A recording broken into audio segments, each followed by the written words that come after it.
Yeah. Pro Fan Sports Podcast. Let's get it. Pro fans, tune into the program. Every single week, get the dope, fam. Sean on the mic, very flat too. Keep you updated, that's what we do. Pro fans, tune into the program. Pro fans, tune into the program. Pro fans, tune into the program. Every single week, get the dope, fam.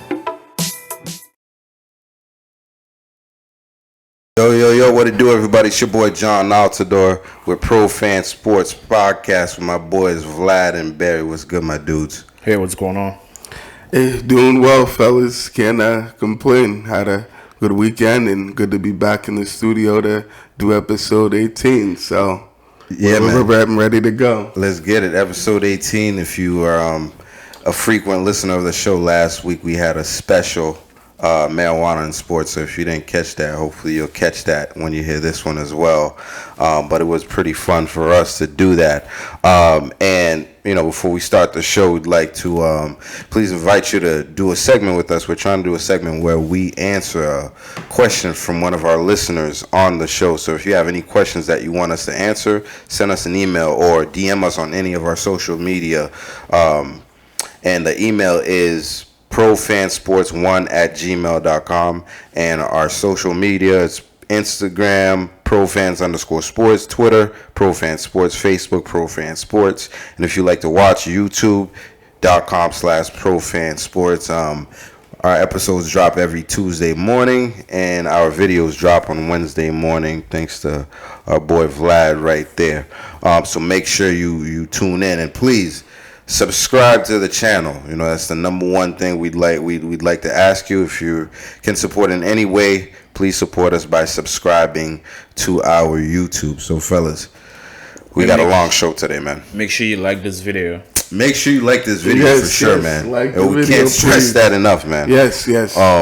But again, man, you know, we have a big show, and I think we'd be doing ourselves and our people a disservice if we didn't say rest in peace to John Lewis. You know, yes, John Lewis passed away. What was that, yesterday? Yesterday, man. That's right. And if you don't know John Lewis, he's been, you know, a supporter of social injustice. He marched with Martin Luther King. He was actually the youngest person to march with Martin Luther King at the time, and he's been in Congress ever since. You know, the guy, he's a hero, man. You know what I'm saying? So he's been arrested something like 45 times or something like that, right? Wow. And, you know, for him to sit in Congress and, you know, have a chance to affect, you know, change in this country, and he's seen the country go through so many changes, you know what I'm saying? As far as social injustice goes, segregation, and, you know, I thought it was pretty crazy that he got to see the whole George Floyd situation as well. Yeah. Which to me, you know, that probably made him pretty happy as far as like the things that were going on with the protests. I don't know if it made him happy or sad, just because the same thing he was fighting years and years ago, people are still fighting for it now. Yeah, I'm aware, you know what I'm saying, but there's no doubt there's been a lot of changes made, you know, because of people like him, you know what I'm saying? Yeah. So what I'm saying is for the protest to come out and the way it affected the country, affected the world, you know what I'm saying? I'm thinking in that sense. Yeah. You know, I think he would be pretty happy with that, and I'm really glad he got to see that. And, you know, it is kind of sad, too. He had to leave the world without seeing all the changes that him and Martin Luther King and all the, you know, civil rights leaders wanted to see, man.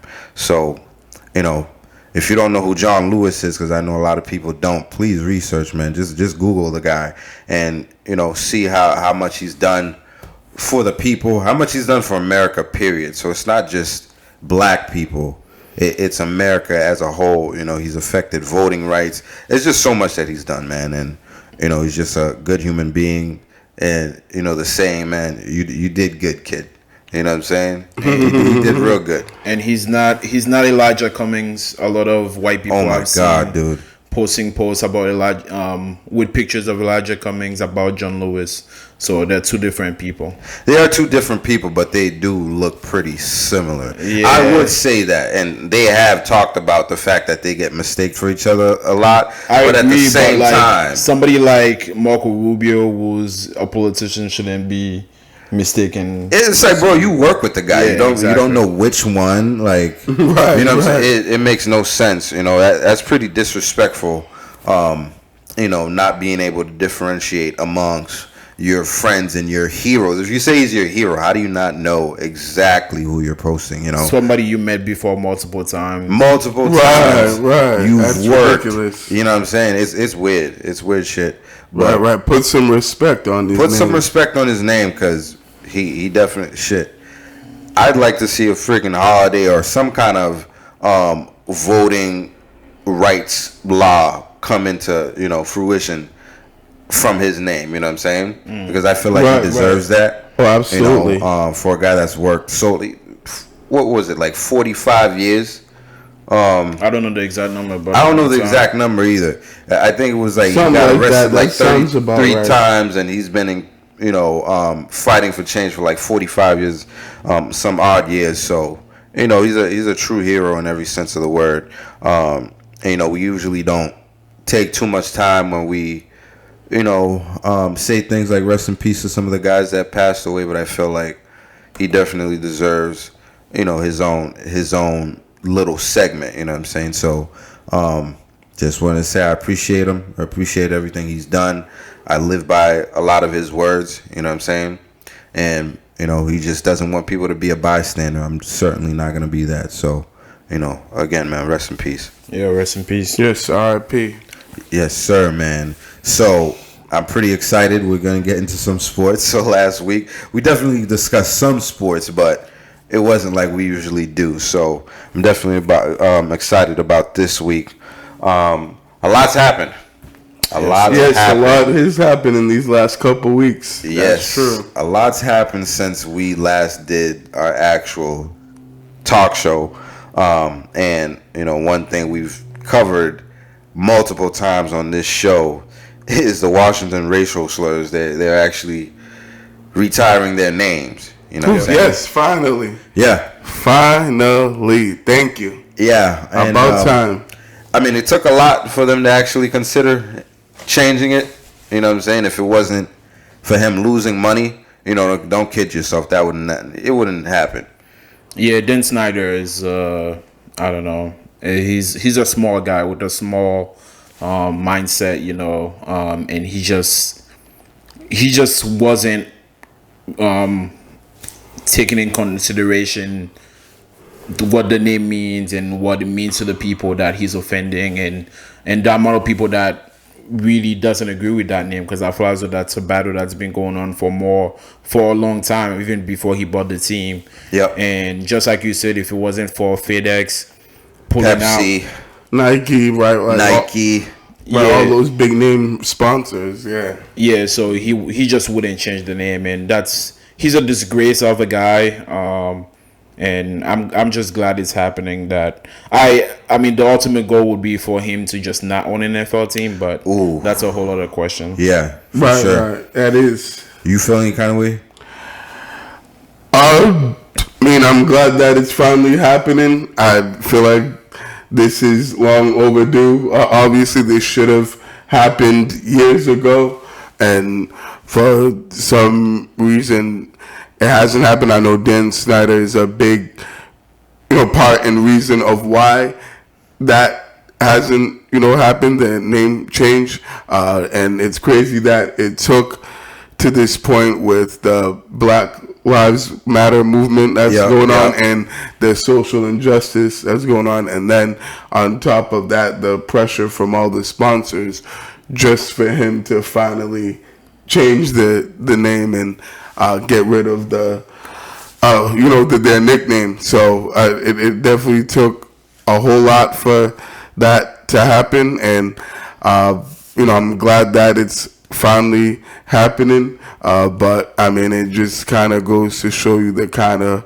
person he is and the way that he's run that organization since he's been there. Like Vlad said, he's a very narrow-minded They've been fucking person. terrible, dude. Right. They've been garbage. Absolutely. It's just been going down. Right, and it keeps getting worse. Exactly. So I'm glad that this is finally happening, and we're finally seeing, change in the name. I feel like definitely that's a step in the right direction for for that organization, and I think it's for the NFL, man. Oh, for the NFL as well. Absolutely, not only for the Washington organization. It's like you but can't associate for the whole yourself NFL. with shit like this, man. Yeah. Right, absolutely. No, it's right. It's definitely unacceptable and not okay. There's no place and no room for things.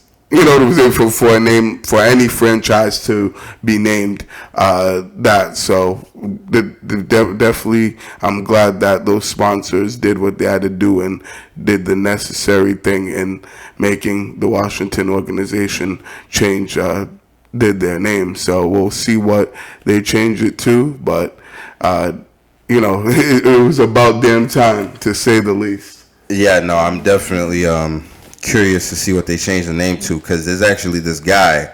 I don't know if you guys seen this story. His freaking hobby is to he's been doing this for years. So he's basically thought of every single name that Washington could possibly get, and he trademarked it under his name. So basically, Washington Redskins, a lot of the names that they've considered, he already trademarked him, and basically they gotta barter with him. Yeah, exactly. Is it that dude from Virginia, right? Some random dude. I think I heard about that. Right. So your hobby is just buying trademarks for fucking names? I'm not mad at it. I'm not mad at it. I hope he freaking charges them a ton of fucking money.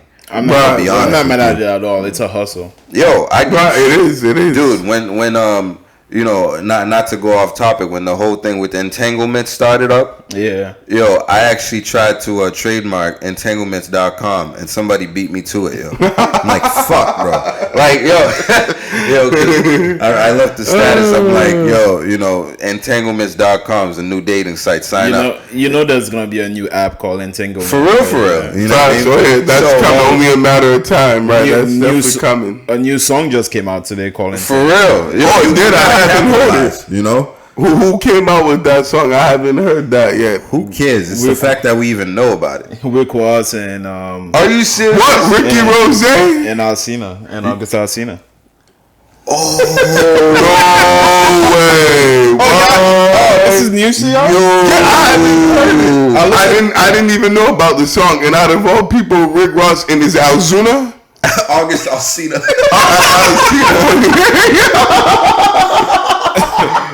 August Alsina. They really came out with it. I might have to hear that after I the listened show. to it on the way here. Holy shit, dude. Was it fire? It was good. I like Rick Ross, so I'm buying. You know what's funny? Because Rick Ross said the other day, if August Alsina drops an album right now and just names it Entanglement, he'll set the industry on fire. Yeah, everybody will go to it. Yeah. And he must have heard that, and that's why he did it. He must have heard that's hilarious, dude. No, because he was working on it. That's why he said it. That's hilarious. Wow, he was in the middle working up. Wow. I mean, he must have been. He dropped it at midnight today. Holy crap, dude. What? Anyway, let's not get off subject. Yo, for sure, we'll leave it at that. Yeah, that's hilarious. It is pretty funny. I was saying that, just to say that's a really smart thing to do, you know what I'm saying? And you've seen where other places that's played out, like Justin Bieber, somebody bought the name to Bieber.com or some shit. Nicki Minaj, she doesn't own her website, so she got to pay somebody. So Washington Redskins, you got to...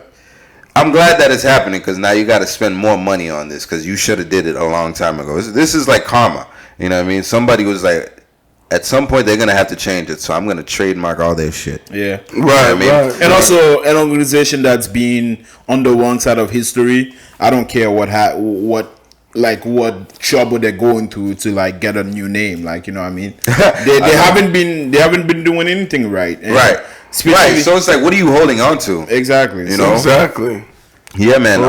But also, when it rains, it pours, man. Because more shit came out about him. Oh, yeah. You know, there's been some sexual harassment allegations made against the organization as a whole, you know, employees within the organization. And it seems like maybe Dan Snyder was kind of like complicit. Maybe he didn't do much about certain things that was going on. Yeah. Which is never a good look because the NFL as a whole just has like issues with women, dude. Like with players and, you know, situations with women, people like AB, people like Ezekiel Elliott, people like Tyreek Hill, you know what I'm saying? Ray Rice knocking out that girl. The league just has a domestic violence issue. Yeah. Right. A sexual assault issue. Yeah. And even punters, dude, have issues. Like, what? You know, it was that kicker from the Giants. Yo, what is going on with this? You know, the league in general has a problem, so it's not a surprise that it's going on in Washington. What came out of Washington, and I wouldn't be surprised that the same thing that came out of Washington is happening in many other teams across the league, to be honest. Oh, I'm sure it is. I think Washington was in the spotlight this week for their name. It just happened that that's coming out of Washington this week. And it's a disgrace. It's a disgrace for the NFL. It's a disgrace for Washington. It also put in context who Dan Snyder is, the fact that that's going on under his name, under his watch. So, right. And in my opinion, and I know we have this question on the agenda about should Dan Snyder be voted out of ownership. In my opinion, he shouldn't own a team. I think that was the next question. So yeah, he just shouldn't own a team. For what's happening and the way he apologized, he really he put out a statement in which he didn't really apologize. Yeah. Or not that he didn't apologize, he didn't take ownership of what's happening. And it wasn't direct enough to me. So somebody like that just shouldn't own a team. I'm very against sexual assault, against domestic violence, and that's just something that shouldn't be happening.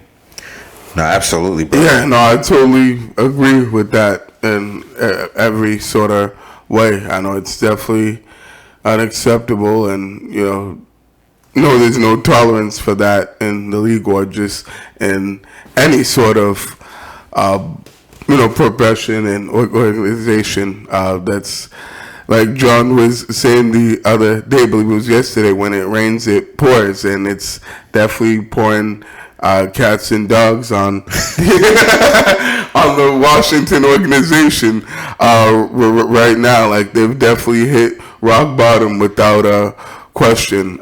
It's sickening and disgusting that things like that were going on under Dan Snyder's watch, and he didn't do anything about it to punish those people and discipline them for it, and let them know that this is something that's not okay and not going to continue to happen in this organization and franchise. So do you think he should be voted out of the ownership, or? Yeah, absolutely. Like Vlad said, there's no reason for him to be an owner in the NFL and to own in any organization in this league, period. Like, this guy should have been gone years ago. Like, they've been calling for him to sell the team for so long. Right. It's exactly. So weird. He won't do it exactly just because he's ignorant and he's hard-headed and stubborn and he's greedy. So there's the only way he's gonna be out is if the league takes it into their own hands and forces him out of there, which I believe they should. But I still have questions as far as if that will happen. I'm still not sure if that'll happen, but in my opinion, I believe that he should be out of there in a heartbeat without question. Right. I think it's really hard because these guys are billionaires. You know what I'm saying? Yeah. So it's like, how do you tell this guy? You know what I'm saying? Like, you got to get out of this. You know what I mean? Like, you vote him out. The owners should have a vote. Do they have a vote? Is that how it works? I don't know exactly. Because once you get into the ownership, because I know you have to get voted in when it comes to bidding for the team and stuff like that. But it's like being part of a club. You know what I mean? You're part of a club of 32, right? A 32 team club, and eventually, if 31 of those 32 owners don't want one owner, they can put together actions to push that guy out. Whether that is TV money, he doesn't get any TV money. There's ways to push him out. But I think the issue also is the fact that all these other owners are not clean. You know what I'm saying? They all have fucking issues going against them too. Whether that's like Robert Kraft, you know what I'm saying, with his issues with the law and, the whole massage parlor stuff, it's a bad look. Who else? You got Jerry Jones, who's seen some issues before. You had Jim Irsay, who was caught with all the fucking coke in the world. You know what I'm saying? And he had a DUI as well, too. Yes. And, other owners that's broken the rules within the NFL in the recent past. So I feel like for them, they're kind of like scared to do shit like that because like you open yourself up to that happening to you as well. You know what I'm saying? I just feel as though more shit is gonna come out. He has, Dan Snyder. It has been reported that Snyder has tied to Epstein. I feel as though. Oh no! I feel as though any. Oh no! Wow! I feel as though anything that comes out more will make the NFL look bad, which I guess they don't care as long as they're making money. So. It seems like that, man. As long as they're making money, they and they already look bad as of right now. And I get, John, you were saying that there's owners that have done controversial and questionable things in the past, but I don't think it's been anything to this extent, to this magnitude and degree that we're currently seen by the Washington organization. I feel like that surpasses all of the things that you mentioned. I'm just thinking about other factors that could be a factor within their decision making. You know what I'm saying? Like, no, I hear what these you're guys saying. are like, oh, we got dirt on us too. So it's like, right. And man, I ended on this note, dude. If you're involved with Epstein, bro, whatever happens to you, man, good luck, man. Yeah, well, fuck that. Fuck good luck. No good luck. If you're involved with Epstein and with all that stuff that we're hearing, man, you deserve to be under a jail. That's facts. I was just gonna say that too. But whatever comes your way, you deserve it, and that's karma. You should pay the price of that and suffer the consequences, no doubt. For real. I don't want to spend too much time on Dan Snyder because he doesn't deserve it. No, but more on the NFL. They released their offseason training camp reporting. They released their offseason training camp schedule. And rookies are reporting on July 21st. Quarterbacks and injured players are reporting July 23rd, and all others are reporting on the 28th. So that's pretty cool. So that's the schedule. Yeah, I'm excited. That's like next week, dude. You know what I mean? It is. So we're gonna see more content on the NFL pretty soon, other than speculation or Ezekiel smoking weed or letting us know about it, shit like that. Or Cam Newton's doing on IG, social media, workouts and shit. Right. We'll get to see more. We'll see actual football, exactly. Yes, sir. I'm not too hot about it because if you've been hearing some of the way some of those players been feeling about coming back with the NFL not having guidelines in place to keep those players safe. Devin McCourty, the McCourty brothers has a podcast, and they slandered the NFL last week about how there hasn't been really any protocol put in place to keep them safe, and the NFL literally put out the schedule on Saturday, which is Saturday the 18th, and they're asking players to be on site 3 days later. So with no warning, no protocols, you're asking players to be on site, and I don't trust it. I don't feel as though the NFL has the best intention for those guys, and with COVID being rampant and things can explode at any time. If you look at the NBA bubble where players are still getting the virus even though they're in the bubble, and if you have guys coming from out of state coming into, because not every player stays in the state that they play in, right? So if you have somebody coming from Florida to Massachusetts, that person should be quarantined for 14 days before he interacts with any other player. So before he can go to camp. Yeah. So how do you give players 3 days notice to be on site when there's a virus going on? So I'm questioning the NFL's method, and I feel for the players, because they themselves came out and said they don't feel safe with this shit. Patrick Chung came out, Dante Hightower came out, Jonathan Jones. Right. Players Came out against players it. and said that. That's right. This is very problematic. Nah, it makes a lot of sense, man, and I don't know. It's tough because football is definitely not a sport to be played around right now. You know what I'm saying? Especially with all the body fluids that's going to be exchanged. You know, if you watch games, right, in the winter, you see like the linemen coming together and you see all their breath coming out before they snap the ball. You know how easily shit's going to get transmitted. You know what I'm saying? In the heartbeat. It's crazy, man. But looks like what you said is correct, man. Money, they don't care about what's going on. They just want to make money, dude. And, you know, football is king in this country. So, you know, they're going to do everything to freaking come back. And a lot of players are going to still play regardless of what's going on out there, too, because they're just, like, built like that. You know what I mean? Right, yeah. I don't see too many guys off there now. Right. You know what I mean? No, I feel you. You know, especially... The majority of the guys that will still play this season regardless. Yeah, especially the Trump supporting guys. Gosh, you had to go there. I had to go there.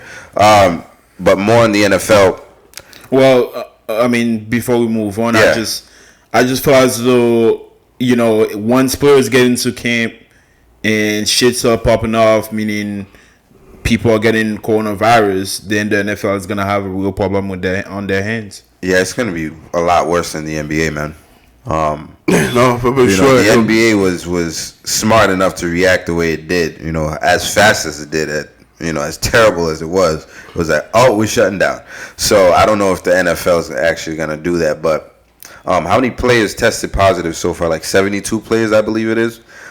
Which is something like that. I remember. Which is a minuscule number, but you know, with people coming together, you can't social distance football. No, there's no way you can do that. No way, especially with the way that sport's played now. That's not happening. Right, you might as well play flag football. Seriously, what I mean? Give everybody a little flag to reach out for and stuff like that. For real. But hey, man, bless those guys, and I hope they're protected and keeping themselves healthy, and that's what I pray anyway. Right, and keeping their families healthy, right? The league does need to do a better job, and I hope that they can come up with something real soon before camp starts. Because like we said, camp's starting within a week. So yeah. They need to find something quick. Did you guys see Oakley face masks? Yeah. Oh, yeah, I did see that. Those look kind of nice. They look nice, but I was like, they look like they have holes in them. Isn't that like defeat the purpose? Well, I think it's a mesh. So it's a mesh. Yeah, okay. I think it's a mesh, like whatever type of material or something. So supposedly, I mean, it's basically gonna act like a face mask. Okay. So like the N95. Not necessarily the N95, but more like the cloth face mask that you wear. Oh shit. Okay. Well, you know, hopefully that works. It's better than nothing. It's better than nothing. Right, exactly. You know, they need to protect their players, man. Absolutely. One player that might feel kind of protected right now, at least his pockets are a little protected right now, is Patrick Mahomes. We didn't talk about him last week because we didn't have our regular talk show, but I definitely wanted to bring it up, you know, for the listeners that only listen to us. You know, Patrick Mahomes signed a 10-year, $450 million deal with the Kansas City Chiefs, and like I said, he secured the bag. I mean, whether you don't follow sports, whether you follow sport, I'm sure you've heard of the money that Patrick Mahomes got. It's crazy. And and you know, and I wasn't there for when Michael Vick signed his 10-year deal. I wasn't there for when Drew Bledsoe signed his 10-year deal. I wasn't there for when Donovan McNabb signed his 12-year deal. So you know what's funny? I never knew that these guys signed. Yeah. I never. All those guys. Football did 10-year deals. Yeah, I never knew that. Yeah. I've never heard of this. I was just gonna say I have just because of Drew Bledsoe and Mike Vick, but the other ones I wasn't aware of. Maybe I was too young and I wasn't paying attention to like contractual talks. Yeah, I was still in Haiti at that time. So That's crazy. I just wasn't following football at that time. So when I first heard Timian, I was like, "What is going on? Like this is like baseball suicide, bro. This is baseball numbers." Yeah, for real. But as soon as the shock kind of went away, I sat down and thought about it. I was like, "Yo, I bet you this is a really good deal for the Chiefs in terms of cap space."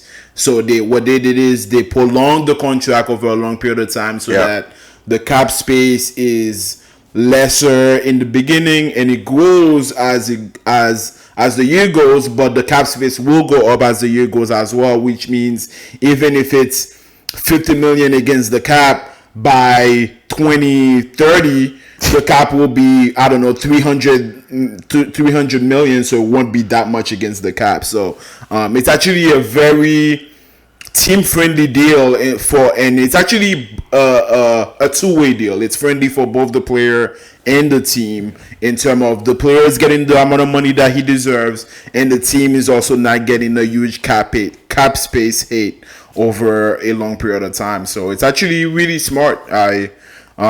Nobody else deserves that amount of money more than Patrick Mahomes. Yeah. No, that guy, man. If anybody deserves that kind of money in the NFL right now, it's Patrick Mahomes, not Dak Prescott. Who Dak? Not Dak Prescott. My goodness, bro. And that's why Dak Prescott's playing for the franchise tag. This year only making $31 million, and that's why he wasn't able to agree to a long-term deal with the Cowboys, but before the July 15th deadline that just passed this week. But yeah, regarding this deal, it does seem like a good deal. At first, I did have questions about it, from a cap space standpoint, but kind of Vlad just pretty much broke that down, and I guess it does work for the team, because I was wondering that. All right, I understand the guy got paid and deserves to be the highest paying quarterback in the league in this big of a contract. No one's debating or disputing that, or else you just don't know what you're talking about and you're just ignorant if that's the case. But my only thing was, are you gonna be able to still continue to put the talent and the playmakers and weapons around him that he currently has? Because maybe some of those guys won't be able to re-up their deals when it's time. I know they've already re-signed Tyreek Hill a couple of years ago to a big deal, so they took care of him. But what about the other guys like Travis Kelce and Sammy Watkins, among those other playmakers that they have? Is he gonna pretty much be limited as far as the talent around him? But I guess let's just explain that it's not gonna be too much against the cap, so they'll still have some money to spend and to be able to get that talent around them, so that the team can still continue to be competitive and keep winning. Because a lot of people have had this question that, as great of a quarterback as Patrick Mahomes is he as good if he doesn't have elite playmakers around him and top position players in those skill positions? Can he continue to be that same guy? I think that's really the only question we have regarding Patrick Mahomes. But I feel if he can pretty much play with anybody, and that they'll figure it out as far as the cap situation when they cross that bridge and when the time comes. Yeah, no, for sure. Like Vlad was saying, the way they structured it is that they're not taking too much of a cap hit on a yearly basis, and it's going up and up. And we're already seeing how that's working because they actually signed their defensive tackle Chris Johnson to a 4-year, Chris Jones. Yeah. My bad. I'm reading, and I'm like Chris Johnson. No, Chris Jones. Chris Jones hasn't played in the league anymore. Right. Yeah. 4-year, $85 million deal with a $60 million guaranteed. So another big money deal. Big money, man. So they're doing it smartly. My only concern is with a 10-year deal that there's no trade clause. You know what I'm saying? Only concern for organization would be like, God forbid Patrick Mahomes gets injured. You know what I'm saying? Even that, I don't think they're gonna suffer that much of a hate, even if he get injured. Even if he catastrophic injury. Yeah, what if it's a severe injury? No, I know what you mean, but I might have to look at it again. But I believe the way they set it up, he still doesn't get the team still doesn't get hurt that much by it. But I might have to look into that a little bit more. Oh, okay. Yeah. One thing I do know for sure, by the time Patrick Mahomes' deal is over, Bobby Bonilla will still be getting paid by the fucking Mets. Yes, that's right. That's fucking hilarious. Hilarious. That's true. Every July 5th is Bobby Bonilla Day. Right. And he gets his annual paycheck from them. Yeah, it's a great news for Patrick Mahomes, for his family, man. And if you saw how much his dad made his whole career, you'd be freaking laughing at how much more Patrick Mahomes is getting paid. And congratulations to them. And I mean, as a dad, to see your son, get up, following your footsteps, and make it into a league and be the star of that league, that got to be something. No, I'm sure he's very proud of his son, Pat Mahomes. As much good things that are happening with Patrick Mahomes, there's not a lot of, there's some things that some guys are going through that's not as great. And, I don't want to bring down the show or anything like that, but Deshaun Jackson. Oh, let me chime in real quick. So the deal includes $140 million injury guarantee. Good so Lord. even if he gets injured, they're only paying him. I mean, which is a hefty amount of money, but they only have to pay him $140 million. They only have to pay him $140 million. $140 million? That's it. If he has a big significant injury. What do you mean that's it? 140? Would you take 140? I would. Because I heard you said that's it. I'm like, what? I'd take 140 million. You know what I mean? Like I said, this deal is very friendly toward both parties, which doesn't happen often. Yeah, no, good for them, man, and good for Andy Reid, who's figuring things out as he's going along. And Patrick Mahomes is definitely prolonging his career.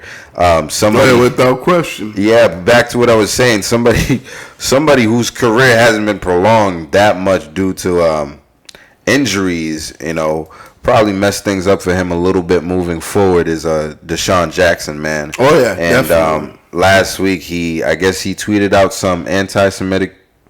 He tweeted out an image that said some things that was in reference to actually Hitler. Apparently the quote was from Hitler, and it caused a lot of outrage within the sporting world, within news outlets. It was like pretty much front page stuff.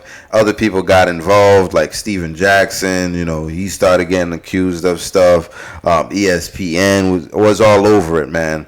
And we're not gonna repeat what Deshaun Jackson said or anything like that. Yeah. But you guys see that, and how you feel about that?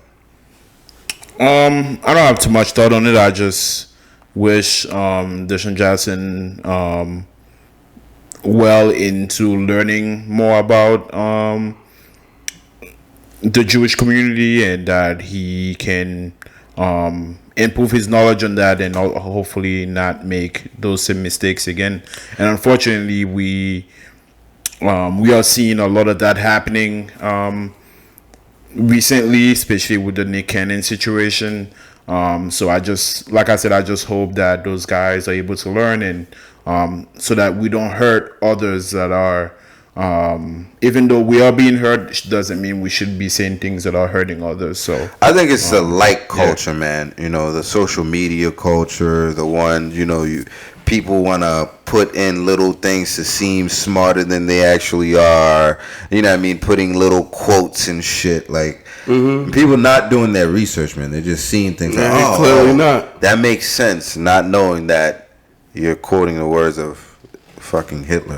Right. That's the last person you should be quoting seriously. No, for real.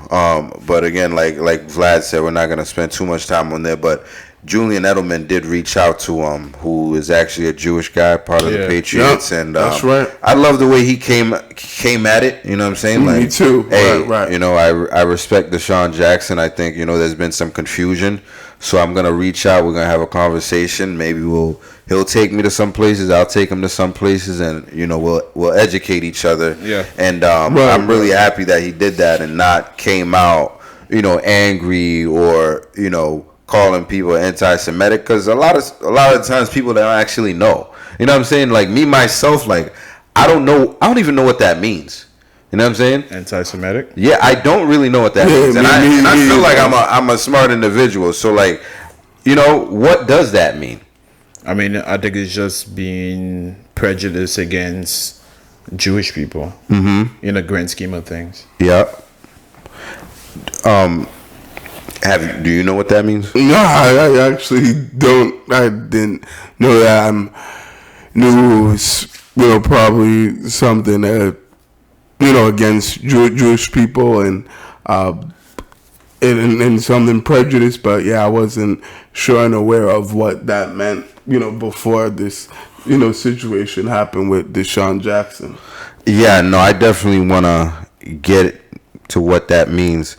In the dictionary, it actually says the definition for it is relating to or characterized by anti-Semitism, feeling or showing hostility towards or discrimination against Jews as a cultural, racial, or ethnic group. Which I don't agree with anybody doing at all. You know what I'm saying? As a black man, I don't know. I feel weird about even talking about other people's races and stuff like that. It's funny because with everything that we go through already, it's like, why would we want to be making these kind of statements? Because you're putting a whole other group down. If anybody should know what that feels like, it should be us. You know what I'm saying? So, exactly. I definitely condemn it. I'm not with it. And people that defend it, they need to really educate themselves. And I'm glad Deshaun Jackson took the right route to actually go, and he's spoken to rabbis and stuff, and apparently there's a lot of rabbis, man. I know a couple Jewish people that I don't know the Jewish community that well, but I always respect any kind of community. Whatever religion you choose to follow, that's your business. That has nothing to do with me, you know what I'm saying? I don't know. Hopefully he gets some education in. Yeah, for sure. Yeah, more in the NFL. The NFL is considering extending the season to March or April, just to battle COVID, to make sure we're taking things slow. I don't know what that would look like, but I think that's interesting because the league is usually over by mid-February. Early February. Yeah, that's depending on when the Super Bowl is. First week of February. That's when the Super Bowl is, first Sunday. So yeah, usually after that, that's when the season ends. So yeah, that'd be pretty interesting if they do decide to extend the season till March or April. So yeah, we'll see how that goes, and we'll see if that ends up actually happening. Yeah, and that would push back a lot of stuff. It would. I'm not making a prediction, but I feel as though the NFL is gonna try to start the season, then they're gonna run into COVID and have to shut down, and then they're gonna have to restart again. So right, I think that's why they're saying that with that. So extension. I think they're they're just trying to predict what's gonna happen or be ready for what might happen. But with this COVID thing, as unknown as it is, anything can happen, honestly. So No, facts. I mean, as a selfish fan, I'm like, man, I want to see the NFL so bad, man. I really hope, it's not a huge problem, dude. Like, for real, for real. I think, with all the money the NFL got, they should have went and did an island, man, just like the UFC. I love that island idea. I don't know why. I'm like, bro, take your players somewhere else, man. You know what I mean? You got enough money to do it. If the USC can do it, UFC. Is that it? UFC? But I don't know if that would actually work for the NFL though. I don't know, man. They got money. You can build a couple hotels. All right. They build a whole town for the Olympics. I think they can do that for the NFL. So that's my take on it. Lastly on the NFL, I wanted to hit on this for sure. For our Patriots. Cam Newton was involved in a conversation, and I think the episode was called "The Bigger Picture." Is that like a platform? Like the Bigger Picture, is that like a new thing? Yeah, it's kind of like the Uninterrupted guys. Yeah, it sort of is. It was on Odell Beckham's YouTube channel, and I think it's something similar to that. Is that Odell's own like little platform thing? Yes. So he actually does have Cam Newton has his own YouTube channel. Odell Beckham also has his own platform and YouTube channel as well. No, that was pretty cool.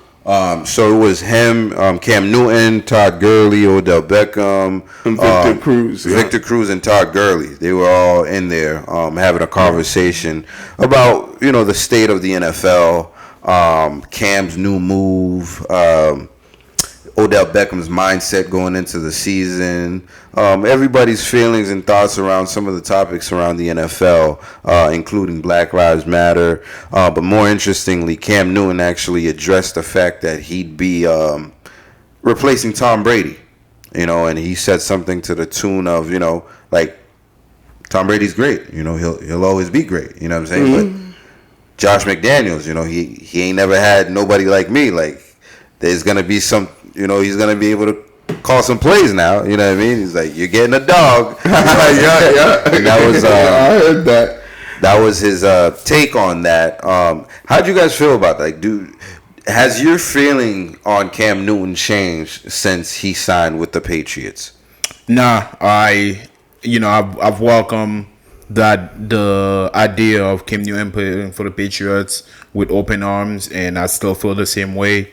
I'm just looking forward for him to get into training camp and, being with the other players and getting into the playbook and getting the playbook down and also just performing, And as I've mentioned in the previous shows, I think Cam has a lot to improve on as far as accuracy, decision making, and just being a better quarterback in general. And I just want to see that. I don't have any issues with the way Cam Newton dress, the things he says on social media, the videos he posts. I think they've all been really exciting to me. I'm welcoming Cam Newton with all his personality, everything he brings to me. Nothing he brings is real baggage, as some of the sports casters have been painting him as. I think Cam is a great player, and he has a chip on his shoulder right now, and like he said, he's coming at everybody's neck. So I'm just excited to see his hunger match with Belichick's passion and Belichick's coachability, and see what kind of fireworks that can make. Yeah, I know you was like, yo, it's not a good fit, from the jump. Have your feelings changed? Yeah, they have. Definitely feel much better about the fit. Why? For sure. I think that this is a good an opportunity and situation for him. I feel like as if they they can make this work between the relationship he'll have with Bill Belichick and Coach McDaniels. I think they'll be able to to bring him in and find ways in which he can be able to, contribute and help help the team win and help, him be successful and put him in the best position to excel. And I do like the confidence that I'm seeing in him. He definitely he's always been a confident guy in himself and his ability. Oh, not arrogant? You don't think that's arrogant? No, I can see how some people, you know what I'm saying, Because I'm reading a lot of stuff and they're like, oh, he's so arrogant, like he's so cocky, and no, I don't necessarily I don't think it's necessarily arrogance. I've been hearing the same things too, that people think he's come off on all these social media things he's been doing as a little bit too confident. But I mean, I don't see it that way. But at the same time, I mean, it doesn't mean anything. All the things he's saying, all the IG videos he's been posting, this conversation he did with Victor Cruz, Odell Beckham, and Todd Gurley, like it's great that he's saying all these things, and I like what I'm saying, that he feels that way about himself even after what has happened to him, because it's been a tough off season for him, with a lot of uncertainty as far as where his next move was going to be and where he was going to play next. But he still has to prove himself on the field, and it doesn't mean anything if he doesn't perform and play well and at a high level and actually become the starting quarterback for the Patriots. He still has to back it up for sure, which feel pretty good about that. He will, back those things up. But he also needs to continue to, get better.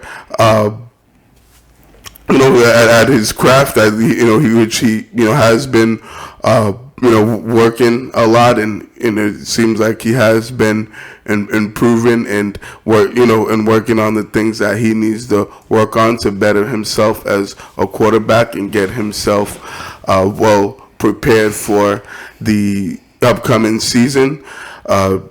So I don't really have a problem with what he's said, and we've all known that Cam Newton has one of the biggest personalities in the NFL. So I'm not really surprised that it's come out. It's already come out even before training camp and the season has started. So because we kind of knew that this was gonna be happening coming in as soon as we did sign him. As soon as we signed him at the end of last month, we knew that he had this side to him. Or at least the people that knew about Cam Newton knew that what kind of person he was. So we'll have to obviously see how things play out once training camp starts next week, and I'm excited and looking forward to him being here, being a Patriot, and seeing how he's able to work with Belichick and McDaniels and the rest of the offense as a whole. Yeah, no, I'd agree, man. One thing I do like that he's doing is the fact that we haven't heard too much about Tom Brady, since he got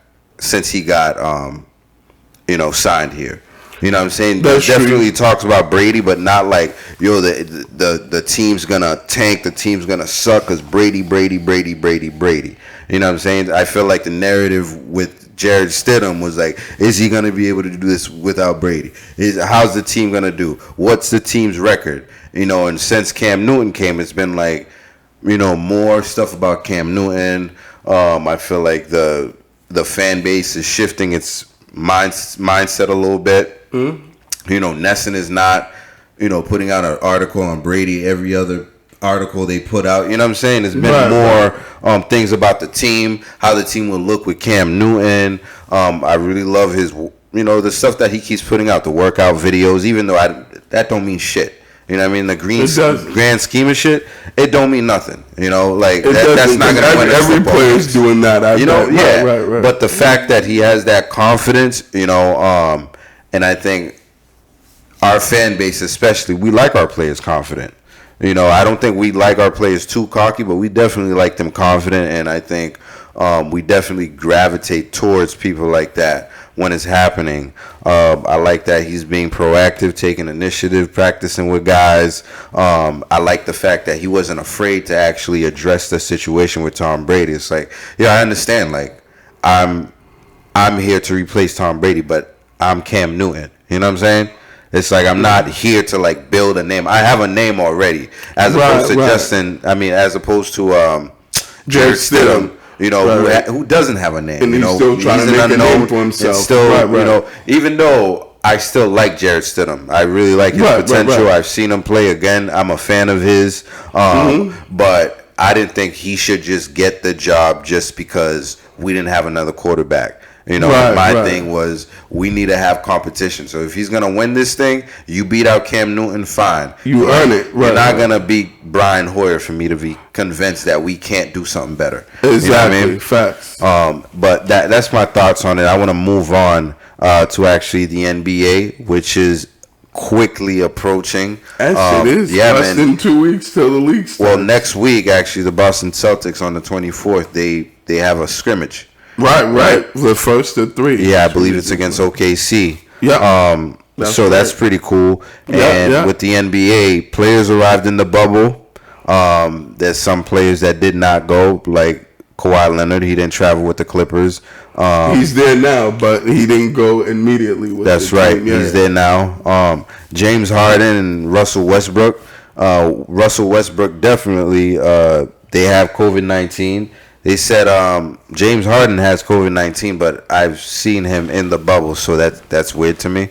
I think I think the reason why he's in the bubble now is because he's already gone through that phase of had corona, spent whatever amount of time before he got healthy, and then now he's allowed in the bubble. Okay. Right, and he took the 2 tests that he needed to and tested negatively. So yeah, he's pretty much ready to be with the team and resume basketball activities. Right. I think the confusion for me came from the same week the news came out about the COVID-19 positive results. The same week he was in the bubble, and I'm like, what the fuck is going on? So if you remember, even before that news came out that he had COVID-19, I told you guys he had COVID-19. The news had not come out yet. So he had COVID-19 for a while now. It just wasn't announced. Is that why he got so skinny? No, I don't know. You think I just saw those pictures? Yo, he looks super skinny, bro. I'm like, right. Is that healthy? Yeah, no, he's about to be a problem. He's been overweight a lot of the time. He's been coming into camp overweight. So and out of shape, yeah. You think he's going to be able to do that sidestep really quick? Well, that travel pretty more quickly, right? That step back, his signature. Yeah, that step back travel, you know. You used to see the step back because he took so long, but now he's gonna do it so quick you're not even gonna know it was. He's gonna be at the rim with the quick. He's gonna be like Russell Westbrook, with the less weight. Well, I don't know about that kind of athleticism and explosion. Right. It's a joke. Westbrook's another animal when it comes to Westbrook is elite. My bad. It's a joke, obviously. Huh? It's a joke. No, for real. I get you guys are joking. No, but man, Carmelo slimmed down. Yes, Jokic slimmed down. Right. A lot of guys, we're hearing the opposite for the Celtics. Jaylen Brown bulked up. Jason Tatum bulked up a little bit too. He needed to bulk up. JT. Listen, if you've been watching, his body changed this year. He looks like an NBA player. I think because you can't just put on all the pounds all at once, you know what I mean? Right. Like Lonzo Ball. I don't know what happened to that dude. This dude went from a skinny dude to extra brolic, you know what I mean? But he's been playing well. He's been working well too for him. So whatever he's doing is I don't think every player can do that though, True. They said Zion Williamson actually gained some muscle too. He did? Gained more muscle? They said he put something like 14 to 18 pounds of muscle. Whoa. Yeah. And on top of the muscle he already had before his season ended. Mo suspended. Bamba put on 28 pounds of muscle. He did. Yo, really? He looks huge, dude. He must be jacked. He's jacked. You know what I mean? And Zion looks like super jacked. I bet he looks like the Hulk, bro. I believe that's crazy. I mean, those guys had nothing but time to work out. You know.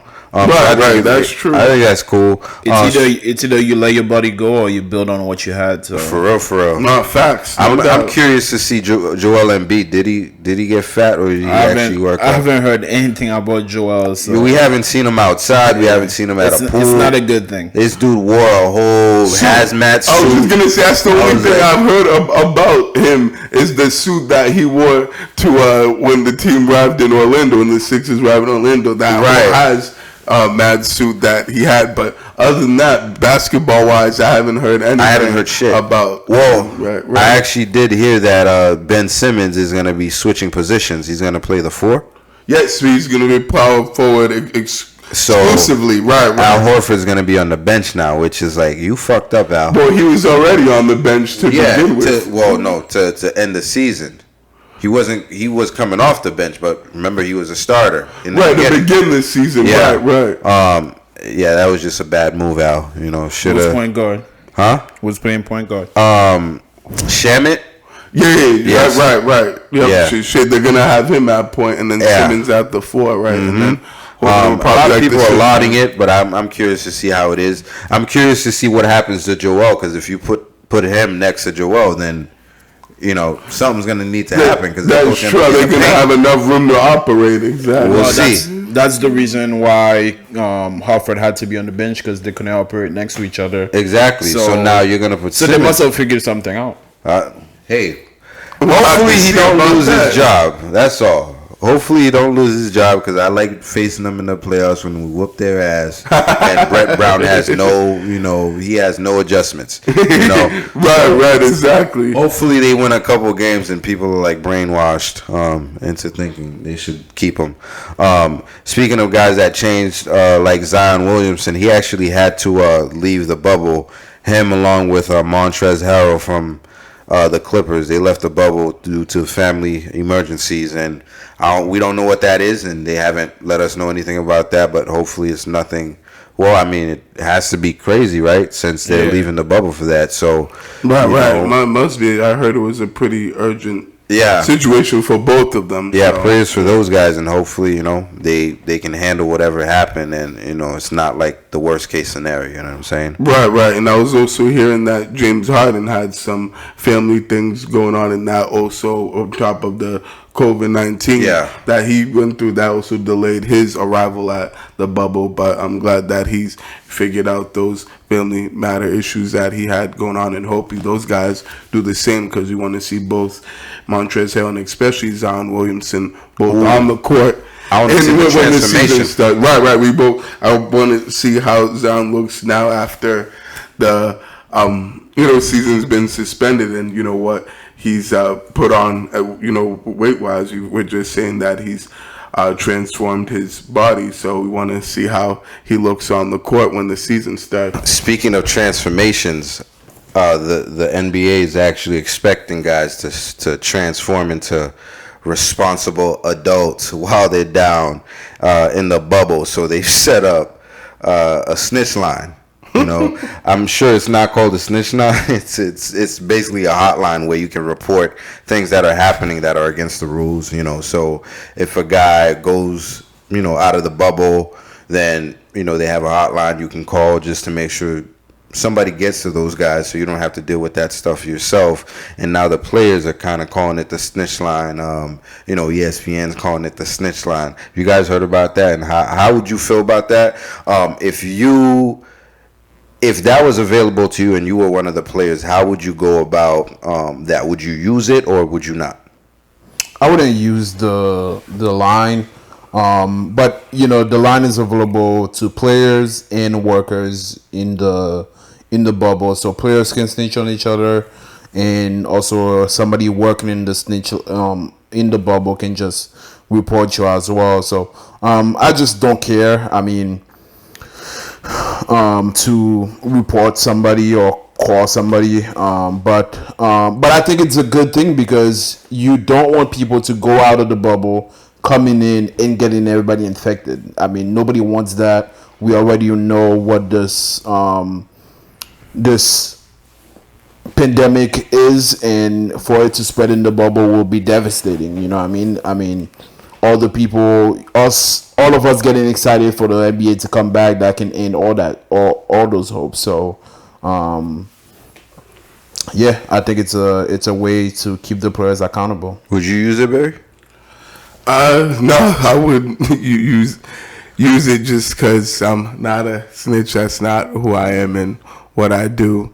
But I mean, I can see why the league, has it. They want to make sure that everyone, as far as the players and the workers at Disney inside the bubble, that they're being safe and following the rules and following the protocols, properly, and they're doing the right things, and they, want to make sure that if there is anything fishy happening or suspicious, happening or something that shouldn't be going on, that it gets addressed ASAP so that it doesn't turn into a big issue, and that it the virus doesn't spread in the bubble rapidly to the point where the season has to be stopped and again and suspended. So I think they're trying to do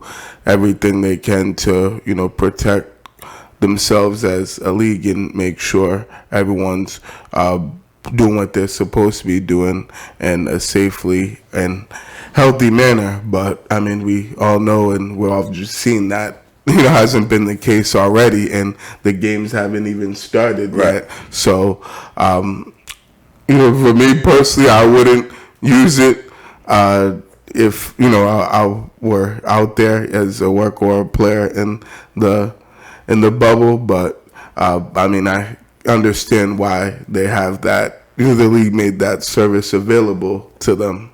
Yeah, no, I think definitely the hotline has been stigmatized with the whole word snitch. You know what I'm saying? Because I don't feel like it's the same thing. Because it's like a whole organization down in a bubble, right? Mm-hmm. And they have to find a way to keep things safe. And, a number like that helps you stay safe. You know what I'm saying? It's not, I guess they're the bubble police, right? But at the end of the day, it's not like that major of a consequence. And it's bigger than yourself, right? You're in a whole place with a whole organization. If one person gets sick, you could get everybody sick potentially. You know what I'm saying? So it makes no sense for you to be out there risking it. It's like you guys make millions of dollars. You know what I'm saying? Like, you lose this, you're losing everybody. Essentially, you're getting everybody out of a job. That's what you're doing. You're stopping people's money flow, people's way of providing for their family. Some of these guys are, responsible for their whole family, not just like their immediate family, but their whole family. So me personally, I don't know. I might use it. You know what I'm saying? You might be that guy and be that snitch. I mean, I wouldn't call myself a snitch. You know what I mean? I would consider myself an adult. Bro, what are we doing? Because there are really young guys in the league. You know what I'm saying? No, if I'm somebody like, I don't know, LeBron James, get this fool. I'm John from the Boston Celtics. I just saw LeBron going out with no mask. Can he be? I definitely disguise my voice with the cloth on the phone. Hey, well, a good thing I did hear about this snitch line is that whoever calls the hotline and is reporting is anonymous. Exactly. So then no one's gonna find out. Oh, who's that person that reporting who snitched on me and said that I wasn't doing this and doing that. Well, I'd like to say, listen, I'm a youth worker, right? So I work with a lot of youth. I work with a lot of people that are 18, 20, 21. These guys don't fucking listen, man. I don't know if you that- guys you know what remember this when you were 21 and 22, you thought you were fucking invincible. You know what Corona? Like, dude, I'm healthy. You know what I mean? Especially for me, I'm like, I tell people, yo, I'm Haitian, bro. That don't affect me. You know what I'm saying? Like, I still say shit like that, even though I know like that's stupid as fuck. Yeah. You could still get sick, and a lot of our people do get sick, and they never get treatment and shit like that. But you know, with me, you know, in my current age, I feel like it'd be an obligation for me to be like, yo, there's like a whole group of dudes that's like right at the edge of the bubble, man. Like, at least do something about that. You know, I'm just being honest. You know what I mean? Like, snitch. Like, what are we snitching on? Like, we're snitching on people that are being irresponsible with my money. I take offense to that. You know what I mean? Like, I'm offended. You're trying to affect my money flow, and I'm not gonna stand for that. You know what I mean? And like, if the worst that's gonna happen is you stay in a room for fucking 10 days, yeah, dude, yo, go get these dudes. All right, that's my stance on it. So, you know, I heard John rant. He's like, yo, I'll never do that snitching shit. You know what I mean? Like, bro, you're 20, man. Like, so I get it. You know what I mean? I heard Chris Paul got a direct line to the Snitch line. Chris. Chris Paul does. Right? I'm joking. I'm joking. For real? Yeah. Yo, I thought you were for real, bro. Because if I'm Chris Paul, I want that. The reason why I made that joke is because Chris Paul is regarded as one of those guys that favor that's always on the side of management. Okay. Like, a lot of guys don't like Chris Paul because they feel as though he's more like a politically correct guy. He's always he's gonna run a team at some point. So yeah, He's gonna run a team at some point. Absolutely, And that's why I made that joke. I think Chris Paul sees the bigger picture. It's like, bro, this is you. Sometimes think LeBron? Sometimes he's annoying. Do you think? I know. But do you think LeBron's gonna be hanging around the fucking bubble perimeters and shit? I don't see that. No, you know what I mean? Like, why would he want to do that? You know? Exactly. There's a lot of things riding on this, and you know, if you follow the Celtics, a lot of those guys are like, we're not doing that. So, you know, more power to them. Yeah, but they've still been having fun, enjoying I themselves. love it. Over there. It's like, yo, if you can still enjoy yourself, why would you need to do anything? Like, I mean, I personally haven't been on many vacations, and I know those guys go on vacations like crazy. So they're used to like being free, out in the open, you know, paying for whatever it is that they want, private rooms, you know, private functions, personal chefs. So I know these guys are used to luxury. The NBA is allowing you to bring a personal chef if you need a personal chef. Oh my God! So really? I thought they already have chefs there for each team. Yeah, no, but every guy's different. Can you imagine LeBron using the same chef as freaking Kyle Kuzma or something? Like, come on. Freaking Kyle Kuzma. Yeah, that's facts, man. It's like, all right, now I'm gonna bring my guy over here. So there's a lot of things you can bring in. People just have to get tested for it. And those guys, you know, I mean, I don't feel bad for those guys. I don't. No. They are in a situation where I feel as though they're being provided everything they should need. It's temporary, and also they're there to win a championship. They're there to make money, and I feel as though that's their livelihood. Why not do it? So I feel as though they are in a situation where they're being provided whatever they need. They might not be able to go down to the strip club like they usually do, but so what? Bro, if one of the worst things you can do is get called on you for working out too loud, like, you're not living bad. You know what I'm saying? Like Jimmy Butler did. Yeah, I was just gonna say, relax, bro. Like, yo, you know, we're trying to sleep over here. He got called out for working out. Yeah, somebody called the Snitch hotline. Was like, yo, Jimmy's working way too hard. What the hell did that? Somebody probably trying to take a nap, bro. You know, boom, and then it was like, I heard that it was apparently a security guard from that hotel had to go up to Jimmy Butler's room and knock on the door and tell Jimmy Butler, like, hey, bro, like, you gotta tone it down on that workout. Like, you're a little bit too loud, bro. I'm gonna tell you what Jimmy Butler said verbatim. Nigga, if you don't get the fuck out of here. You know he did. Oh, facts. Especially knowing him and his personality. Hell yeah. Yo, what the fuck are you talking about? You know what I mean? I can see his face. Like, what the fuck? I can't believe I opened the door for you. Are you serious right now? Yeah, like, who the fuck are you? Like, why are you here? Exactly. For real. Like, get out of my face. Like, please. Like, Doc Rivers. Let me get this working. Yeah. Doc Rivers like, I've been using the snitch hotline. I'm gonna use it as much time as I can. You know what I mean? I'm a snitch on guys being in the pool too long. You know what I think that's hilarious. Oh man! You know? But that's the snitch hotline, man. Hopefully these guys are staying as they're staying on their stuff and being as careful as possible because. Being at a resort for 3 months is not that bad. I wish I was at a resort for 3 months right now. You know what I mean? Me too. I wouldn't mind that. Especially you're in Disneyland. Exactly. Disney World. Let's put it in perspective. You're at a resort for 3 months and you're getting paid millions of dollars. Millions of dollars. Right. That's not the worst thing that could happen to you. Exactly. You know what I mean? It's crazy. But I think we forgot to mention that Eric Bledsoe and Michael Beasley actually tested positive for COVID-19. Oh boy! And no! Yeah, Michael Beasley. He's actually not going to come back for the. Right, and he just got signed by the Nets. Right. He's been putting out a lot of workout tapes. Draining. He's a bucket, man.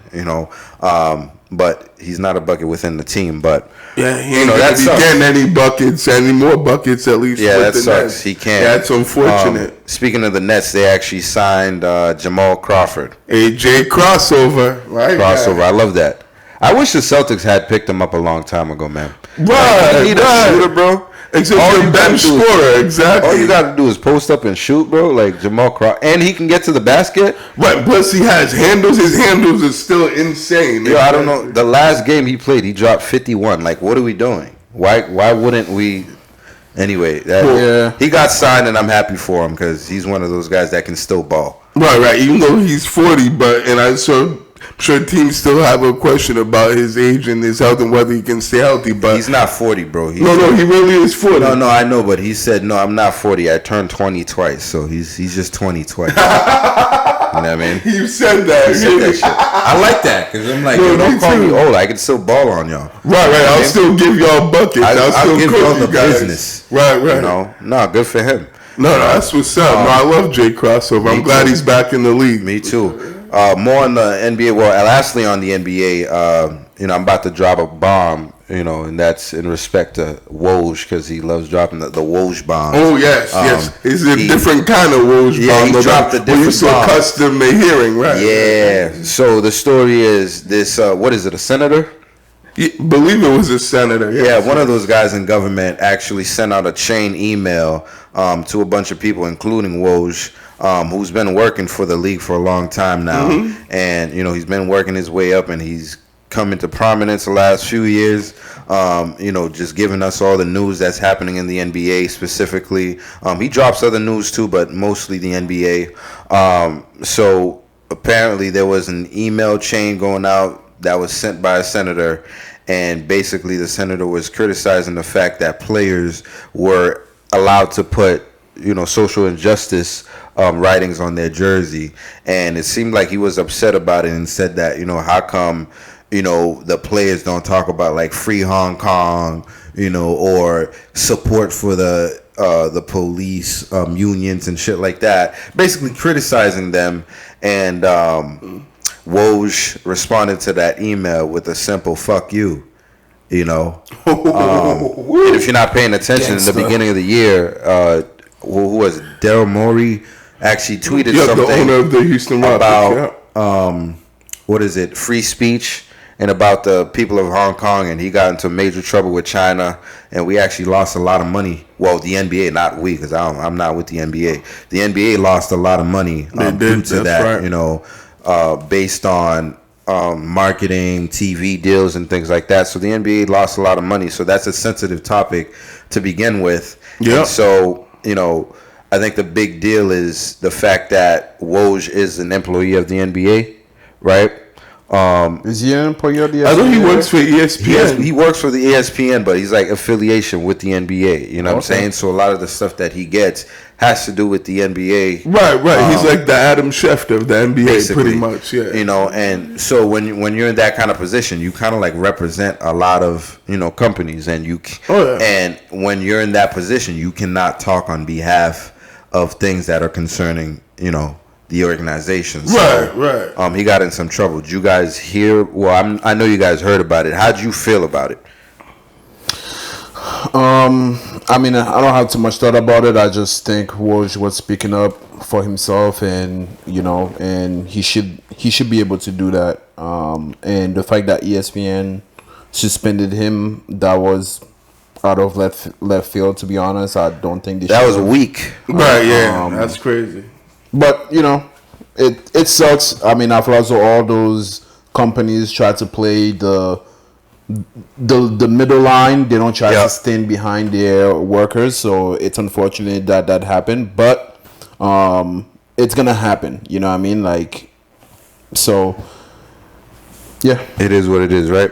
Yeah, I'm just gonna say I don't have too much thought about it. I didn't really see it as big of a deal as an issue as ESPN tried to make it out to be. Like, he was just expressing himself, and got frustrated and upset about the email that was sent by the criticisms. Yeah, exactly, by Senator. So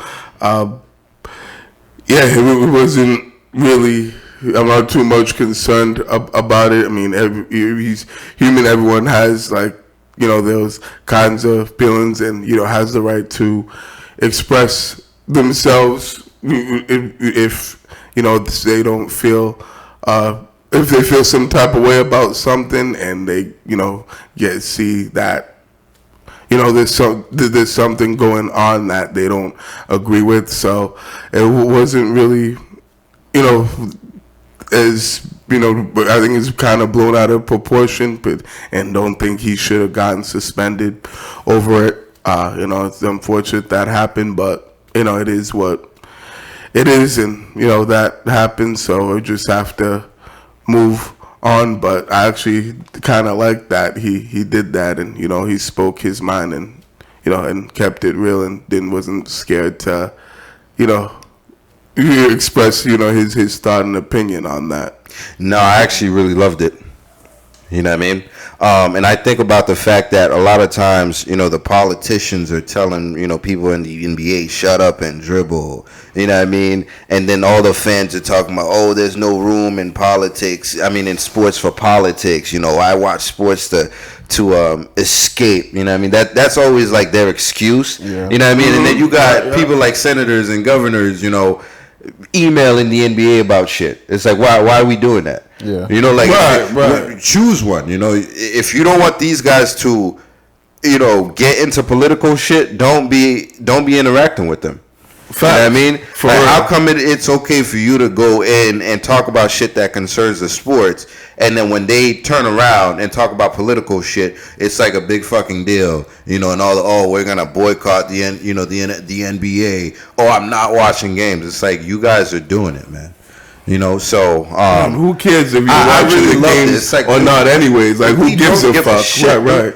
No one does. Like, don't watch them if you don't want to watch. The only fan. Like, okay. Right, exactly. Like, there's millions of fans out there. Like, if a handful of people aren't watching and politicians aren't watching, like, they're gonna lose sleep over it. Like, oh yeah, they're gonna lose a whole bunch of money. Like, please, like, no, I really love it. Like, honestly, like, I really love. I get sick and tired of hearing that, and I'm sorry trying to go on rant or to tie on it, but no, I hear that shit. No, I feel the same way, dude. Like, what are we doing? Like, it's ridiculous. Like, they like you said, they criticize like the athletes for speaking up on political issues or just issues that go on in the country, and they try to say, oh, just stick to sports and focus on playing on the field and playing on the court, but.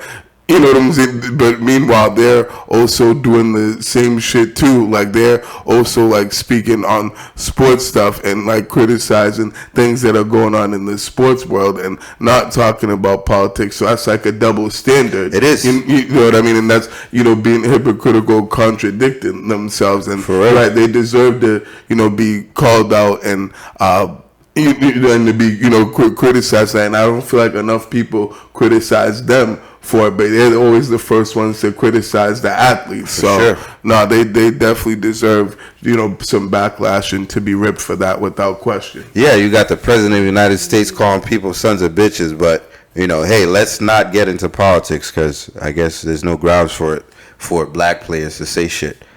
No, facts, for real. But shout outs to Woj, man, and I know LeBron came out and tweeted some stuff, talking about free Woj.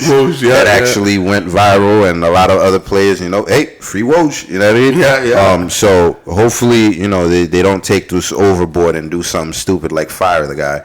But, free Woj, man. That's all I got on that. Yeah, facts. Actually, we're going to move on, man, and thanks for the conversation. Let's move on to the MLB. So the MLB regular season schedules came out. So actually, the season started this week, right, Barry? It's starting this coming Thursday. They're having a double header on ESPN. The first game is going to be the Yankees and Nationals, and then the second game will be the Dodgers and the Giants. Right. And so the Red Sox, if you're following the Red Sox, they're set to play a scrimmage game against the Blue Jays. Which actually the Blue Jays they cannot play in Toronto. Their home stadium is going to be in Buffalo. That's right. Like you were saying the other day. It is. Right. Yeah. So I think that's fucking wild. Like Canada's not playing with this shit, man. They're not. They're not. As they shouldn't be. Seriously. America is playing around with this shit, and people are getting sick all the time. People don't want to wear masks. Very irresponsible. Very what do you call that? I don't even know what the word is, but they shouldn't be playing around with that. You know what I mean? Like, who cares if you want to play sports? If people are getting in danger and people are getting sick, we can't have that. No, facts, man. Hey, no, I hear you. The Red Sox have their first game on the 24th against the Orioles. Nice. If you're the Blue Jays, man, I hope you guys do as much as you can to stay safe, and you guys are gonna have to be at a discomfort until this thing is over. So yeah, for sure. Good luck with that. And the crazy thing I heard, just one more thing concern about the Blue Jays is that they apparently had to be stuck in the bubble. Like they had to stay inside of their stadium. If they left the bubble and left their stadium, they got a hefty fine for each player or each part, whoever who's part of that team. If they decided we're just gonna leave the bubble real quick, boom, there was a hefty fine that they would be hit with right there. I think it was around, want to say $750K or something like that. It was a pretty big fine for leaving the bubble. So can you imagine, dude? Especially if you weren't ready for it, I know the NBA guys, they've been talking about the bubble for a while, so they got a chance to set that up. But to be in the stadium, shit, man. Good luck to those guys. More on the Red Sox though. Eduardo Rodriguez, he actually tested positive for the COVID-19, and so he couldn't pitch for the opener. Like he was scheduled to, but he actually said the other day that he's ready. He's over it. He's feeling better. He's feeling better. And he's doing well. So now instead of him, we're going to see Nathan Eovaldi be the opening day starter for the Red Sox. So I think that's pretty cool. Nathan Eovaldi. A lot of things have changed for him in the last couple of years. Right. They have for sure. A couple of the Bruins players couldn't practice because they came in contact with somebody that had the coronavirus, and those guys have since tested negative for the virus. So that's great news for them because we don't need that in Boston anymore. The numbers are going down. It's definitely still here, but the numbers are going down. I think there was a little spike recently, but not alarming like some of the other states, right. Around here. We're not too big. I'm saying we're one of the 4 states that are actually, ahead of everything that's happened with COVID. So, I'm proud that we live here. Like I said, there's a lot of dumb people here, but there's a lot of smart people here too. So, shout out to the people. Keep wearing your mask, man. So for the NHL, more in the NHL, August 2nd is their first game. And Edmonton and Toronto are designated cities for the NHL. And actually, we got a question from somebody from Canada. And his name is got Sonny. Canadian fans. That's Canadian awesome. fans, man. You know, Shout out to all the people in Canada. So I have a few Canadian friends that listen to our podcast regularly. So definitely want to give a shout out to them and the Canadian fans. Is one of them Sonny? Is one of them Sonny? No, I actually what wasn't. It was a So it's but another definitely guy. shout out to Sonny though for sending the question. Appreciate it. Yeah, no, he actually says, great podcast, gents. Thank you very much. This is Sonny from Calgary. Being from Canada, I have a hockey question I would love your thoughts on. With the season tentative to start at the end of the month, what are your thoughts on having two hub cities, Edmonton for the West and Toronto for the East? Having all the teams in two cities with no fans, plus Edmonton Arena just flooded this past week from a hailstorm, might put that in jeopardy. Keep it 100. Sonny, thank you for your question, man. We really appreciate it. Keep sending us questions, and we'll try to get to them every time. But Vlad, how would you answer that? Well, Sonny, I think the NHL did the responsible thing in terms of not having players traveling from multiple cities, and also just putting them sort of in a bubble, just like the NBA is doing with its own league. So I think the NHL had to do that to limit the exposure that the players are getting from the virus. So I think it's good. Unfortunately, as unpredictable as this virus has been, it can work and it might not work. That's just the possibility of it, right? So we'll see how. I mean, the NBA and the NHL are gonna be playing side by side as far as schedule wise. So things are gonna be happening sort of together. So we'll see if that allows both league to complete their season. As far as the flood that happened at the Edmonton Arena, that's unfortunate. I feel as though that's Mother Nature. That's gonna happen sometimes. Hopefully that doesn't happen throughout the rest of the season. I just wish the NHL good luck, and I'd like to hear what you thought, Sonny. But that's, I guess you can answer that through the email. Yeah, for sure. Sonny, if you want to send us your actual thoughts, you can send that to us, profans1@gmail.com, which you already have, so I don't even know why I'm telling you this. So this is for other people that are not Sonny. Send us an email, profansports1@gmail.com, and we'll answer it and give you a little shout out. So, and this podcast is called Pro Fans. It's where the fans of the pros go. So if you're a fan of the pros, you can ask us any questions. It doesn't matter what the question is. We'll try to get to it. Mm-hmm. Don't think, any question is like stupid. Don't think, we won't answer it because you're not confident in the question. We'll get to it, whatever it is. Please do send us an email. Barry, did you have any thoughts on that, or do you agree with Vlad? No, it's similar to Vlad. I do agree with it. I don't really see much of issue or concerned about the league being in those two cities. I actually think that that is kind of a good idea, in that it the chances of it working out are pretty good, as far as the East being in Toronto, the Eastern Conference playoffs, and the Western Conference playoffs being in Edmonton. Yes, it's a little bit of a concern about the flood that happened in the Edmonton Arena, but I'm not too concerned about it because, those things tend to happen once in a while. Like, those are beyond human control. Only Mother Nature can control that. So every now and then that's bound to happen, but hopefully that doesn't happen once the games do start.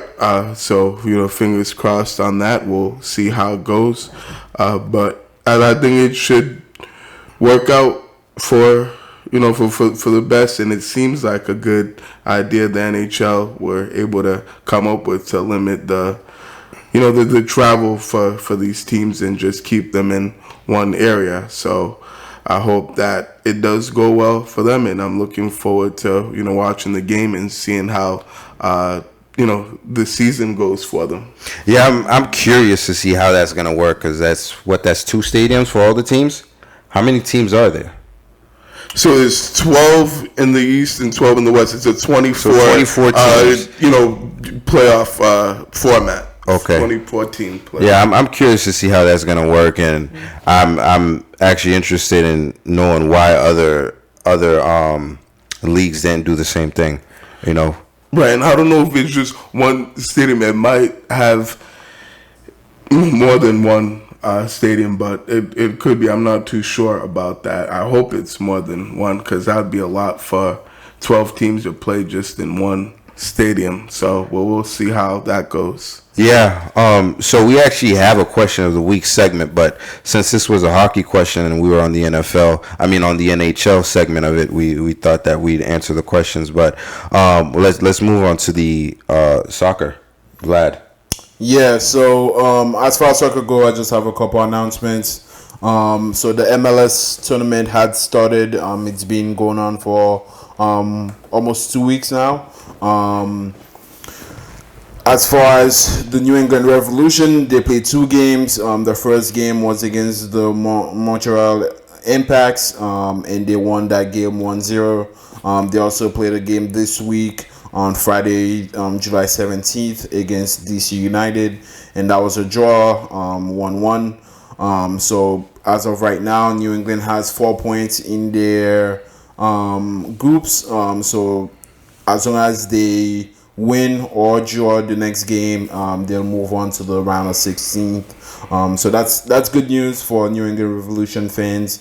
As far as the MLS tournament goes, 2 teams had to withdraw out of the tournament. Nashville SC and Dallas FC had to withdraw due to the amount of coronavirus cases they had on their team. That's crazy. That is crazy. That's terrible. Both of those teams had to drop out, which is crazy. Holy shit. It is. That's pretty wild that they had to just leave the tournament because of that. That concerns me so much, It is man. concerning. That concerns me With as the well. NFL, dude, like... not just the NFL, but the MLS tournament is taking place in Walt Disney, where the NBA... Holy crap. Wow. So, in the same place as the NBA bubble. Wow. So that same thing could happen to an NBA team. So imagine an NBA team just having to drop out because of that. Imagine the Celtics just being kicked out of the picture, period. Like, How would that make you feel? I would be upset, bro. That would break my heart. That would be devastating. Upset, man. Oh yeah, that would be in my feelings about that big time.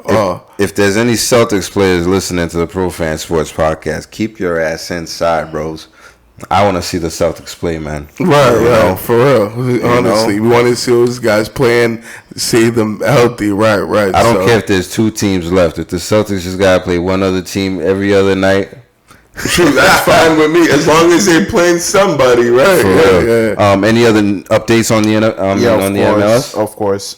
So as far as the MLS go, yesterday was El Tráfico. So LAFC played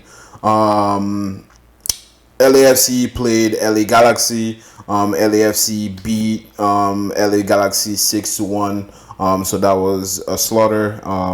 But I know a lot of people, that's one of the bigger games in the league, and a lot of people were watching that game. So, yeah.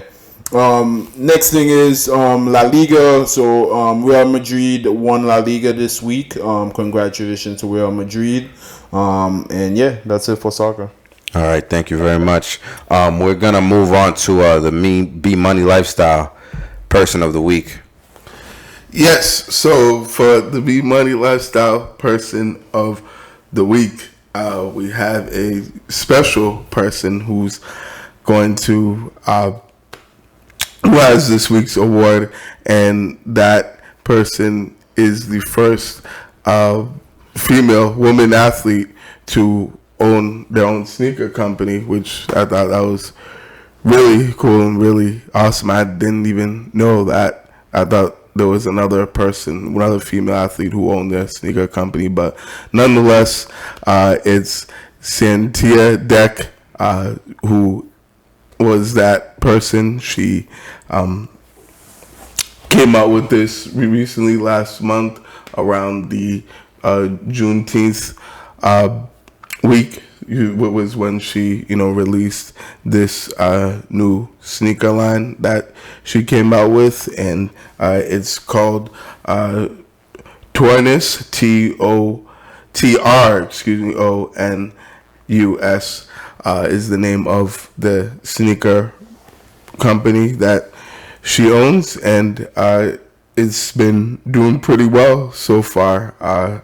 She, has had a good amount of success with it, and people buying, the sneakers so far. So, big shout outs to her for, doing that, and for being the first woman athlete to own this sneaker company. That definitely was impressive to me, and I'm glad that there are female athletes out there that are doing big things and making boss moves and doing their thing. So they definitely keep up the good work. And then I also had an honorable mention that I wanted to do, which was Drew Holiday from the New Orleans Pelicans.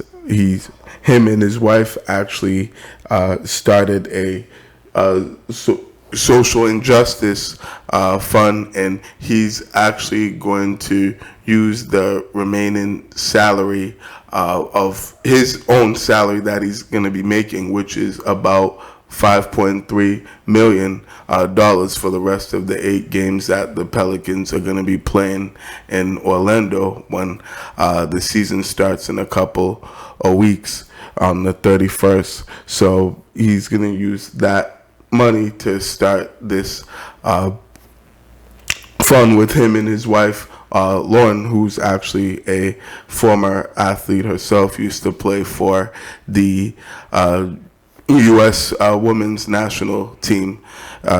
So they've teamed up to do that, and that was definitely a really cool and awesome thing that stood out to me. I know Drew Holiday's always been a really good, humble, genuine, person, and has always, had been a good character and, and a good leader for whichever team he's played for. I know he's traveled around a little bit in the league, but it's great to see athletes like this giving back to their communities and giving back to society, and doing good things, and to help out a good cause. So I'm definitely glad to see that the NBA players are using their platform in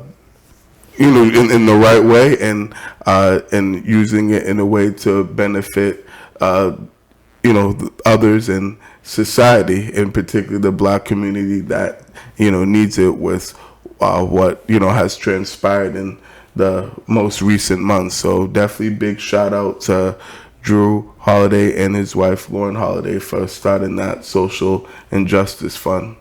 Good shit, man. You always gotta appreciate those people, man, making big moves, especially that lady with the sneaker line. And I think it's crazy to be like the first woman athletes. Like, how many have we had? Like, Serena Williams doesn't have a line. That's what already? I'm saying. Like, right. Why is this? That's what I was thinking. That's why I was not surprised. Right. Lisa Leslie doesn't have a line. Right. She doesn't have no clothing. Like, are they not being approached by this? Like, I don't understand it. Well, like Candice Parker or Cheryl Swoop. Somebody, they got really prominent women players out here. Even the soccer players, like Rapinoe or whatever. Yeah. Megan Rapinoe. Right. Or Alex Morgan. Exactly. Right. So it's like, why aren't these women being offered these kinds of things? Like, I feel like those opportunities. Yeah, exactly. Like every NBA rookie has a freaking damn shoe, and they haven't done anything. I'm like, exactly. Before they step on the court for their first game. Zion has a shoe, and I'm like, I like Zion, but he hasn't done shit in the NBA. And didn't he have that as soon as he got drafted? It's crazy. shout out, more power to her, and I hope she's a big success. No, for sure, for sure. Right. Hope she keeps doing well. She's been doing well so far, so definitely wish her nothing but success and the best of luck with her sneaker company moving forward. Yeah, and now on to the other question of the week, which is sent to us by our boy Brendan Dennis, aka big shout out. B-Dog. Big shout outs to him. Yeah, my Make guy. sure you're tuning into him every Friday for his club quarantine. I know I'm tuning in. Yes, every as well Friday, as myself. I'm on there. And he's actually an avid listener to the show, and we appreciate him for that. And his question is, what do you think?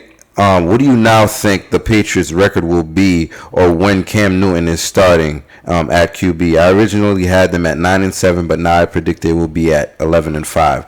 Real quick, has your prediction changed with Cam Newton? 1 and 2. What's your prediction? Thank you for the question, DJ B Dog. Second time on the show. Facts. Yes. When we were doing this episode about the prediction of the team, I think I had them at either 7-9 or 9-7. I don't remember quite sure. I don't quite remember. But now I have them at 10-6. Oh, okay. One more game. Yeah, I think for sure. The prediction has changed for me. I know when we did our predictions on this show a little while ago, when the schedule came out, my prediction was about 7-9. I would say. I definitely think with Cam Newton, it's certainly changed. As far as my expectations of the team and how many games I expect them to win. I think they can win about 3 to 4 more games with Cam Newton. So I'm thinking they can be along the lines of 10-6, 11-5, and win the division and make the playoffs. So I'm definitely expecting a lot more success and a few more wins with Cam Newton as a starting quarterback, if he is, because he has to go out and prove it and win the job and earn that spot. But if he does, definitely the team will win more games and will be more successful with him as their starting quarterback, without question. Yeah, I'm definitely optimistic. I'm an optimistic person around the Patriots and stuff like that. With Cam Newton, my perspective, the way I look at the team has definitely changed. I felt like with Jared Stidham, things would definitely be a lot harder, and Bill Belichick would have had to do a really great job on the defense, to keep us in games and stuff like that. I also think about Cam Newton, who's actually 0-8 in his last 8 games. So, really? Yes, he is 0-8 in his last 8 games. So he hasn't won, all right, in 8 games. But I think that has a lot to do with injury and also, organization and players you got around him and stuff like that. Right, and so the coaching too. Right. If he is healthy, fully healthy, which, he's had 2 years to do, I do agree with DJ B-Dog that, I think they could be as good as 11-5. And if they're better than that, I wouldn't be surprised because, Cam Newton did go 15-1 one season. You know what I'm saying? So I don't think he's incapable of winning, 12, 13 games in the league. But since, he's going to actually be healthy for the first time in 2 years, I can definitely see where, we can win 11 games, especially with Bill Belichick and his schemes and how he changes things and, how the game plan changes every week. I think, other teams, you got to figure it out. And if you don't, we're going to win. You know what I'm saying? So I definitely think we can get to 11-5 with Cam Newton if he's healthy. Yeah, without question. I agree with that. Yeah, man. And actually, that's going to be it for us for this week on Pro Fan Sports Podcast, where the fans of the pros go. If you're still listening, as always, thank you so much for doing that. Thank you for the support. Thank you for following us. Subscribing to YouTube. If you're still watching this, please subscribe. Please like. Please share this video. Our boy Vlad works really hard on these, so we'd really like it if you guys subscribe and help us grow as a podcast. Regardless, we're going to do it anyway. You know what I'm saying? So until next time, man. Peace out, fellas. Peace out. Peace.